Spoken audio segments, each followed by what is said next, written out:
কবি নজরুল ইসলামের একটা কথা ছিল কিংবা একটা লেখা এরকম ছিল, আমি জানি চিরজীবন আমাকে কাটতে হবে, কারণ আমি যে তোমাকে চেয়েছি। আসলেই আমি যে তাকে চেয়েছি এই জন্য আমাকে সারা জীবন কাটতে হবে, কারণ আমি তাকে কোনোদিন পাবো না, আর পাইনি বলেই আমার কান্না করতে হয়। তাকে আমি প্রচন্ড ভালোবাসি বলেই আমার কান্নাটা আসে, তাকে আমি আমার করে পাইনি বলেই আমার কষ্টটা হয়। কবি নজরুল ইসলামের লেখাটা খুব দারুণ ছিল।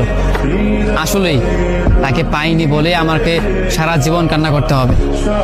যদি সে আমার এই ভালোবাসাটা বুঝতো, আমার এই অসীম ভালোবাসাটা বুঝে আমাকে একটু বলতো যে আমি অন্যদের মতো কখনোই তোমাকে ছেড়ে যাব না, তাহলে বিশ্বাস করুন পৃথিবীতে হয়তো আমার চাইতে সুখী মানুষ আর কেউ হতে পারতো না।